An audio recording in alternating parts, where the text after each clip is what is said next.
All right. Thank you. Thanks a lot. First of all, I think I would like to say, hello, Brussels. How are we doing? Woo, nice. I'm super excited to be here, and it's actually my first time coming here at Belgium. So yeah, really excited. And you folks are, I think, one of the best audience that I've been seeing. So yeah, huge claps for like you all. So great stuff. Nice. Okay, so first of all, I think, as already been introduced, I'm Nikhil, and I work as a software engineer at Postman in India. So I usually like to talk about design systems and performance, and this is like what I like very much. So if you're interested into the same conversations around design system, performance, UX, I'm like super excited to talk with you about that. And also, I'm a big gaming fan, so any of the gaming freaks who like playing video games, are there anyone's? Oh, nice. I have a lot to talk about those games. Super excited. Awesome. All right, so you can find me on Twitter, on GitHub. You can see these handles. I would love to connect. Would be great to have a chat. Okay, so without any further ado, we would like to, in this talk, answer like one important question that like I've been like thinking about over like a few months maybe, I don't know. But the question is React multi-threaded or is it not? So don't come at the stage maybe. I see like a few people coming on the stage. Like, please sit down, everybody. Please don't. I have some points to back this thing up, but I'll try my best to, because I think a lot of people have been asking me that, hey, this is are you sure you want to talk about this stuff? Because JavaScript is single-threaded and React is in turn single-threaded. So how can this be possible? All right, so we'll try to find that out. Cool. So let's start off with a statement that user experience is important, right? How many of us agree with this statement? Oh, nice. Almost everybody. Dumb question, maybe. Yeah. And how many of us don't agree with this? That's right. That's cool. Glad to hear. All right. So yeah, as we all agree on this, yes, user experience is super important for our apps as well as the business of this app, right? Because once the app experience of helping your users complete the tasks a bit faster and like in a lot simpler way is done, that app becomes a delight to the users, right? And they want to use it more. They get more involved with that app, right? So that's why that is important. And to back my statement that I just said, according to one of the latest reports, why people usually leave an application or like they don't want to continue with your application is basically because of primary reasons like slow loading of that app, but we're not going to cover it in this talk. What we're going to focus more is this yellow circle that you see right here, which is 73% of the users not using or like quitting an application because of it being non-responsive or like a little bit jarry in experience, right? So that's what we're going to focus more on. Because once it happens, your users are like not going to feel good about this, right? They might like rage quit or like they're like, why this thing is not working? And they're going to like just tap the keyboard or like break it, maybe, I don't know. But you don't want that to happen with your applications, right? So to understand this better, right, I have one problem to show you. So let's quickly try to see what that is all about. So it's like a very simple application. I hope everybody can see this, right? It's all visible to everybody. So in this application, I have this big list of elements, and as you see, like there's nothing but like a single string of items and everything as an item number, so just some random IDs that I've listed here. And what I want as a user is to perform sorting on this list. So it's a big list of maybe 10,000 or 50,000 items, and I want to sort this list now. So although I'm like trying to do bubble sort of a thing, I know it's like not very efficient, but just to simulate the things, I want to show like if there is a very big task that you want to do, something like this, like sorting or something, how does the experience to a user would look like, right? So like in the old way button that you see here, I'll just try to sort this thing and just notice what happens to this spinner when I click on this button. So I click on it. Now the app becomes like totally unresponsive. This thing is stopped, and then this sorting finishes in some seconds, and then the app becomes functional again, right? Not a very good experience, I would say. It's not super good. So this is a kind of a problem that we want to talk about first. Now let's try to brainstorm why this problem occurred, right? So in order to understand this better, let's try to see, as I mentioned, the root cause of what was the issue with this. Why did that spinner get stuck with that time? Now, if you see, this is a very simple diagram of how, what our code goes through, or how the JavaScript's event loop looks roughly, right? So you have some JavaScript code that comes into that loop. There are some other events that your JavaScript engine has to take care of, right? In case there is something super big, which is a bubble sort logic that we wrote, right, which took maybe 5 or 6 seconds. If that comes into your JavaScript's engine, and when it comes into the queue, that actually blocks things, right? Because now your main thread is super busy and it can't do anything else. So actually that's the main problem behind all of this, right? Now, if we do the math to see how much time do you have actually as a programmer to run your code, let's imagine a very simple scenario that you want 60 frames per second, that your spinner that was showing in our demo, it just renders at a 60 frames per second. Now, if you see, we have 1,000 milliseconds, which is a second. And if you see there are 60 frames, that means we just have 16 milliseconds per frame if you want to render a JavaScript, right? And in a rough fashion, the browsers usually take around 4 to 6 milliseconds to do other stuff, which is parsing, making sure your styles are captured and they're all calculated and stuff like that. So if we exclude maybe 4 to 6 milliseconds of stuff, then you have even less time, which is 10 to 12 roughly. So that is the time your JavaScript has to run, right? So let's see a better example, which is this render pipeline that we have already seen, right? So we have JavaScript. So this is basically what a browser does to a JavaScript and how it renders everything inside the page, right? So you have JavaScript, then you have some styles that it calculates, then there's layout that it basically sees how the elements are going to get positioned into your page, and then it basically paints and composites everything and shows everything on the screen as the final web page, right? We all know about this, right? Now, everything has to be done inside this 16 milliseconds frame, right? Now, let's say I keep on adding more of JavaScript. Let's say, for example, you have CSS and JS engine, style components, or you keep adding, we are also not using JavaScript as the only language, right, to code things. We have libraries like React. We might use Angular, or we might use any other thing on top of JavaScript, right?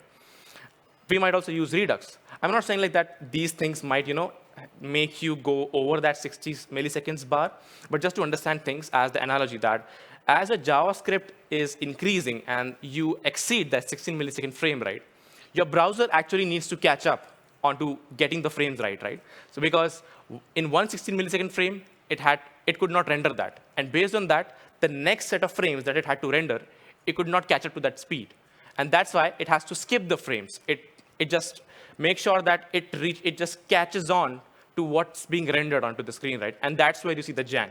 In a spinner's logic that we have seen, right, it actually had to skip the frames. And that's why we saw just a single, that React's image, which was not spinning at that time, right? So that's the analogy behind that. Now, coming back to the problem.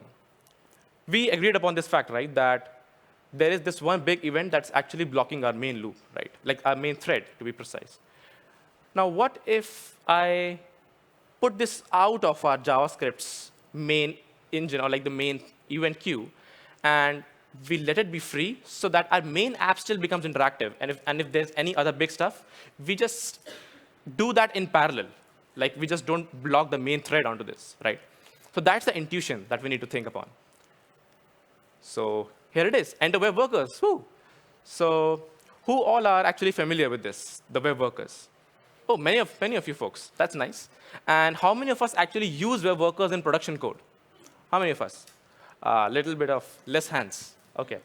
I hope after this talk, we'll be able to use it better. So let's see. Let's try to find out. All right. So simple thing, simple put. Web workers actually help you do work in parallel using separate threads. So that's what basically they are.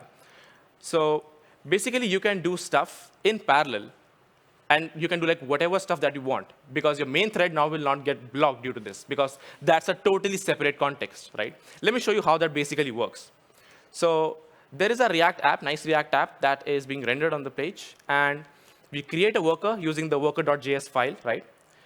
Now, how this mechanism works is basically we create a worker instance inside a React application, and there is a function called post message that we use. So there is this any string or like anything that you pass inside that post message function, and then the worker receives that message using an event listener, and it knows that, okay, there is a message that has been given to me by the main thread, and I need to work onto that.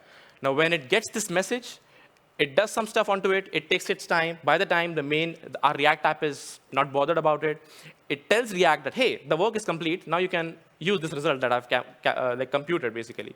So our React app basically receives that answer, and basically it renders the things accordingly. And at last, we just terminate our worker because we don't want to overutilize our users' resources, right? So not to have any memory leaks and that stuff, we just finally terminate a worker. So that's basically like a life cycle that a worker has. All right. Now, the very famous question that I had seen is, what about concurrent mode?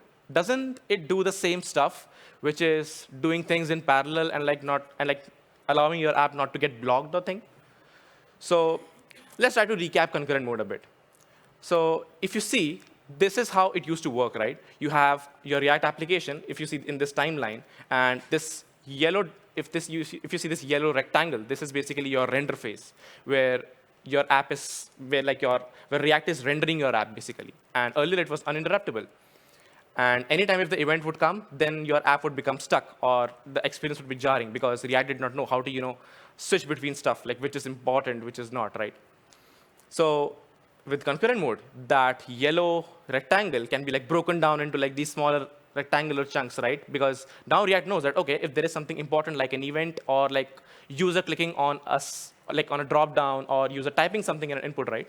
Then it knows that, okay, this is something that's important, so I can interrupt the rendering and I can do something else. So this is what concurrent mode is. Now, this is where the real difference comes in. We need to understand these two paradigms a little bit better, which is, what is the difference between concurrency and what does parallelism means? So if you see this first example, right, this is actually how concurrent mode is working. It is actually doing the same stuff, but it is doing it with context switching. So basically, it is like doing something, it pauses, it does, like it goes somewhere else. So it is doing a part of the same task, but it is actually synchronous, if you see it. It is just switching in the contexts. But the thing is, it is just doing that same task itself.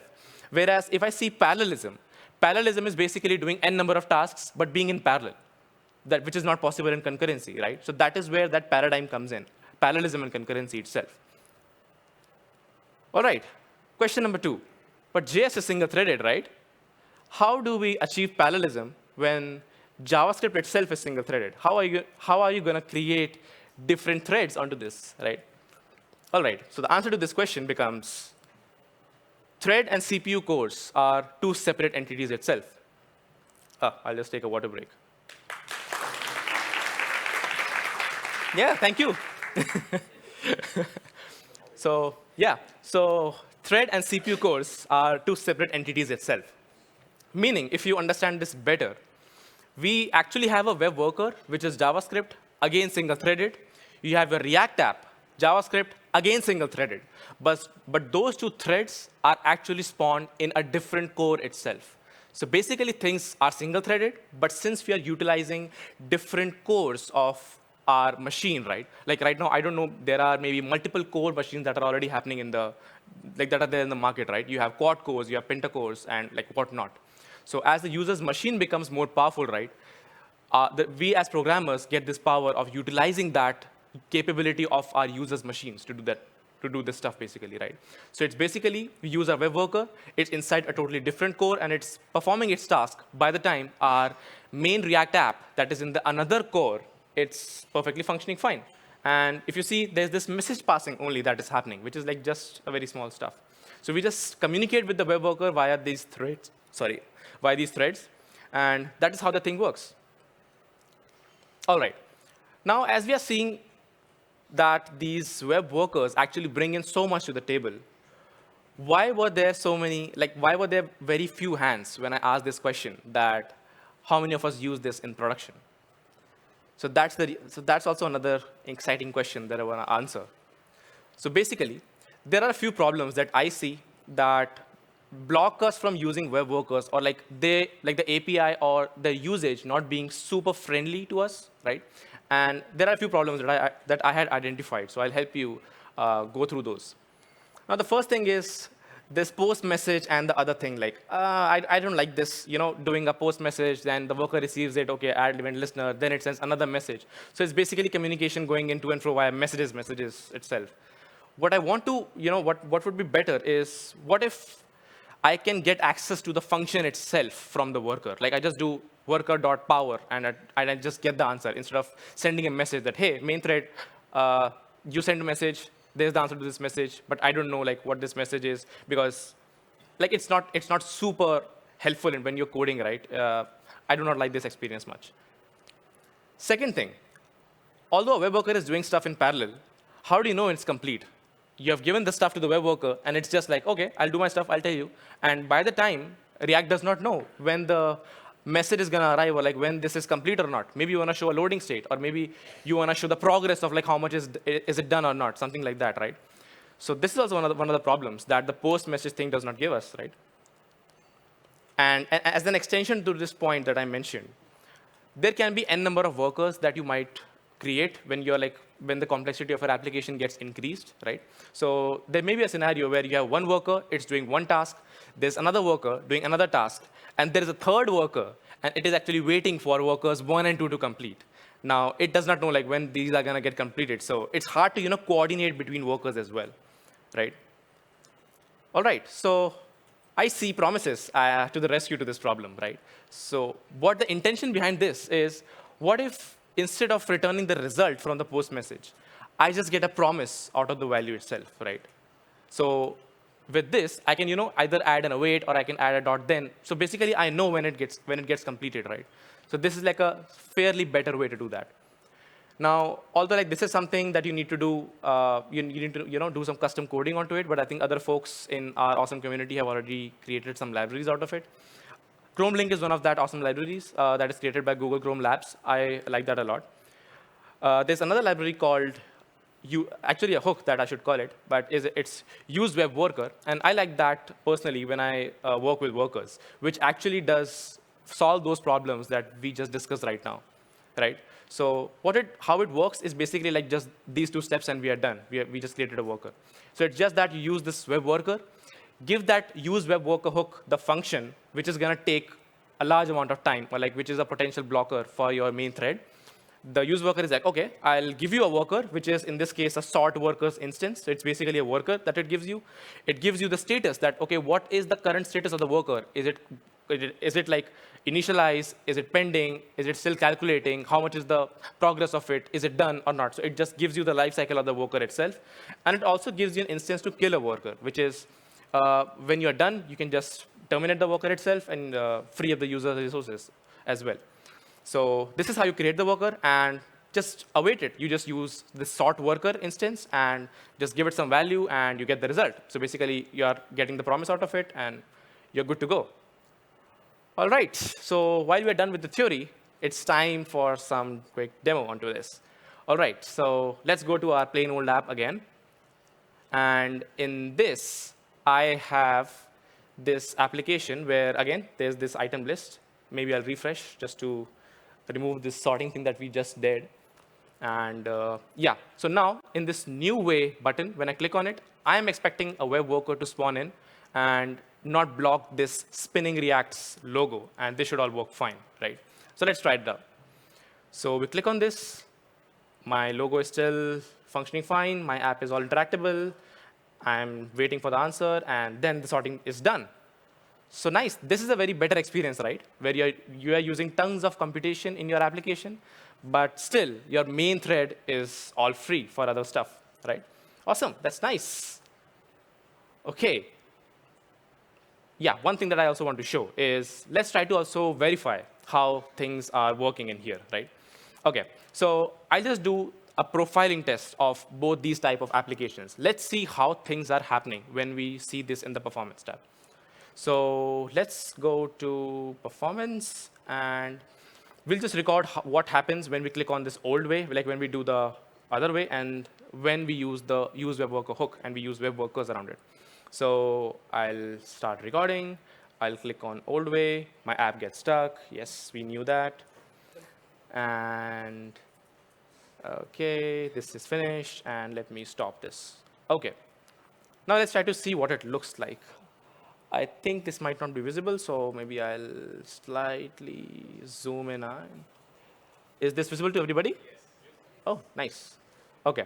So let's see what this is all about. Now, in your main thread, if you see, there is this very big yellow line, right? And this is that same bubble sorts logic that we had performed, right? Which had blocked our application from being interactable, right? So it actually like roughly took 5.71 seconds. And this was the culprit of the problem, right? Now, let's try to see what happens when we are using the web workers. I'll remove this then, and we'll go to, I'll record first. Click here, and wait for it to, yes. We stop this, and now let's try to see what happens. Now, if you see very closely, there is no yellow line right now in your main thread, right? So your main thread seems to be like totally free for doing other stuff, right? But where did that thing go, right? If I close this, you see there is another thread that has come in, which is your worker thread. And in parallel, this is actually taking care of doing all that messy stuff of doing the bubble sort, right? And it just does it. Our React app is totally fine with it. We know when it's going to come in, and that's it. That's how it works. Cool. Some performance gains there, and also UX gains. Nice. Cool. So I think we did see something in here that if it is multi-threaded or not. So maybe I think if someone asks you now, you know the reason, like what was the reason for that. OK. All right. So now with web workers, let's try to see where exactly do people use this, or what are the real-life applications for this, right? So the very first thing is, if you see React's virtual DOM diffing, that is a very interesting use case of using web workers, because when you are diffing and when you're comparing like what all DOMs have been, like what all nodes in your React app have changed, that part is something that a web worker can handle. And it can just do that stuff. It can tell the answer to the main thread so that like React can again start rendering your screen, right? So this is one of the cases. Image manipulation and image processing is also one of the cases where we do image conversions, we do manipulations. That is also one of the very famous cases where people are using web workers. And also stuff like canvas drawing. So basically, the idea behind it is every time you have a CPU-intensive task that you need to perform, just pass it on to a web worker, and that's it. That's the whole intention behind it. And again, when not to use a web worker, yeah, everything has its pros and cons. So web workers are not the very best bet when you have input-output bound tasks, right? Because your main thread is already capable of doing that. Like if you want to fetch something from a request, right? Or you want to take some inputs. So you don't want to pass that to a web worker, right? Because it does not have access to these things. Also, if you want to do some DOM manipulation like document.something or window.get something, things like that, it does not have access to it. The reason being, as you already know, it's into a very separate JavaScript context. It does not have access to window object, right? And that's why it does not have access to these things. Like, for example, this third point, local storage API. So it does not have access to this, which proves the point that it's actually running in a very separate thread, it's separate JavaScript engine, a separate execution context itself, right?